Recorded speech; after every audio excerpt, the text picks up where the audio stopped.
안녕하세요. 법원행정처 사법정책심의 담당실 신영규 조사위원입니다.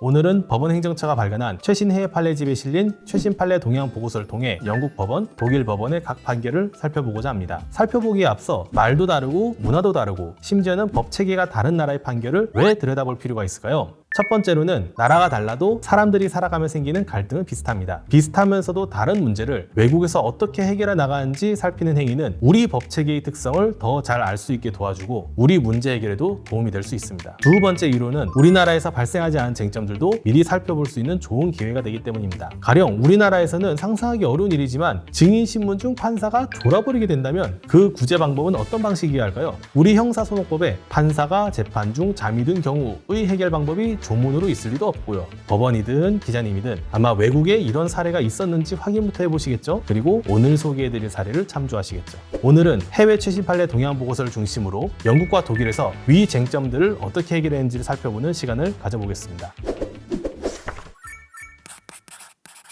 먼저 영국 런던의 테이트 미술관 사례를 살펴보시겠습니다. 통유리 거실이 있는 집에 살고 있었는데 바로 옆에 전망대가 들어서고 내 집이 전망대에서 들여다보이는 것은 물론이고 사람들이 사진을 SNS에 올리기까지 한다면 전망대를 설치한 측에 가림벽 설치나 전망대 폐쇄를 청구할 수 있을까요? 테이트 미술관 사건은 위와 같은 사실관계에 따른 상린관계가 문제가 된 사건입니다.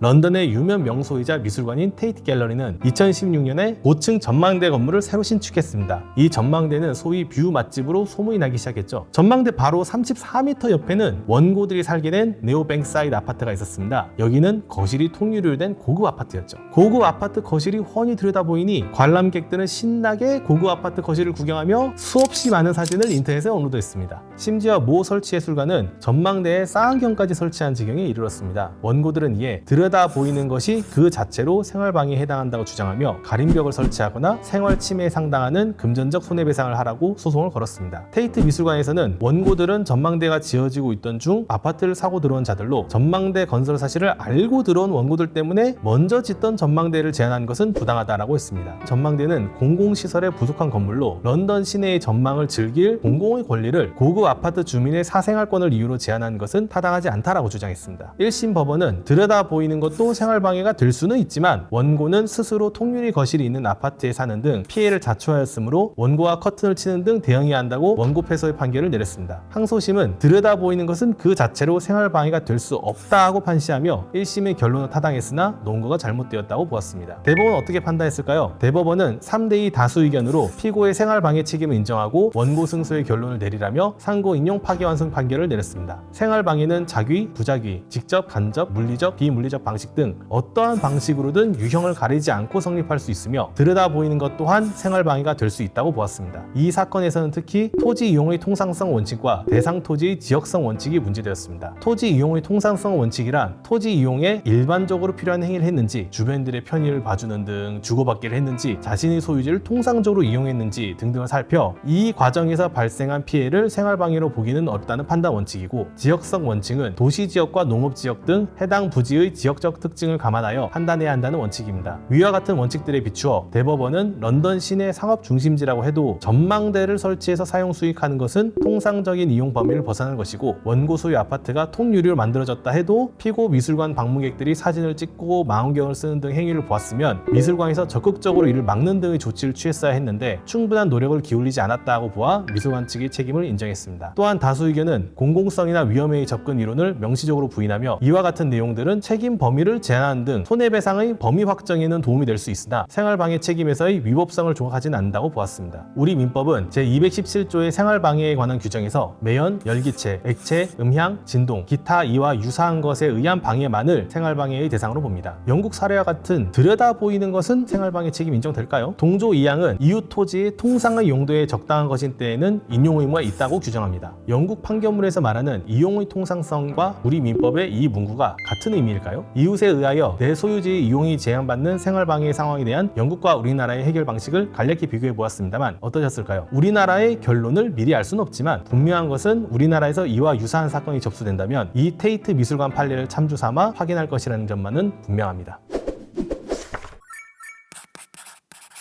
이번에는 독일로 넘어가 보겠습니다. 우선 판례 소개에 앞서 참심재상 참심원에 대해 먼저 소개를 드리겠습니다. 참심원은 25세 이상 70세 미만의 자 중에서 선발하며 4년의 임기로 법관처럼 실제 재판에 참여하여 법관들과 함께 판결하는 사람을 말합니다. 전업법관과 일부 권한이 다르지만 공판 절차 진행 중에는 판사로 봐도 무방한 직위입니다. 이제 참심원에 대해 소개를 받으셨으니 본격적인 판례 소개로 들어가겠습니다. 독일 란트슈트 지방법원은 고의적인 도산 지연, 고의적 파산 등 두 건에 대하여 피고인 W 등에게 징역형을 선고했습니다. 문제는 이 사건 재판 중 2명의 참심원 중 1명이 증인신문을 하다가 잠에 들어버린 것입니다. 증인신문이 끝나고 잠에 들었던 참심원이 일어나자 잠들지 않았던 참심원은 증인신문 보고서에 기재된 내용은 사실이라고 말하며 넘어가려고 했지만 피고인들은 참심원 중 1명이 잠에 든 것은 재판부의 구성이 위법한 경우에 해당한다고 주장하며 독일 형사소송법 제222조의 비에 따라 무죄의 판결이 내려져야 된다고 이의 신청을 했습니다. 참심원이 졸았다는 이유로 피고인들은 무죄가 선고되어야 할까요? 상고심인 연방일반법원재판부는 재판관이 형사재판에서 증인신문을 하다가 잠이 들면 다시 심리를 해야 하지 단순히 잠에 들지 않는 재판관을 통해 증인 진술의 정확성을 확인하는 단순 요약으로는 충분하지 않다고 판시했습니다. 그리고 이 사건의 하자는 피고인 측이 주장하는 재판부 구성의 흠결이 문제되는 것이 아니라 증인신문에 하자가 있는 경우에 불과하다고 판시했습니다. 즉 상고심 재판부는 2명의 참심원 중 1명이 증인을 신문하는 동안 잠들었던 것은 형사소송법 제69조 제1항의 사실에 대한 신문이 준수되지 않은 경우로서 이 경우 증인은 참심원이 깨어난 후 증인신문과 보고를 다시 처음부터 시작했었어야 했다고 보았습니다. 그리고 피고인들에 대한 재판은 재판부 구성 없이 판결이 선고되어 무죄의 대상이 아니라 다른 수많은 증거에 기반하여 유죄가 내려졌으니 무죄가 선고될 일은 아니라고 보았습니다. 우리나라의 대입은 상상조차 어렵습니다만 흥미로운 사안이지 않았나요?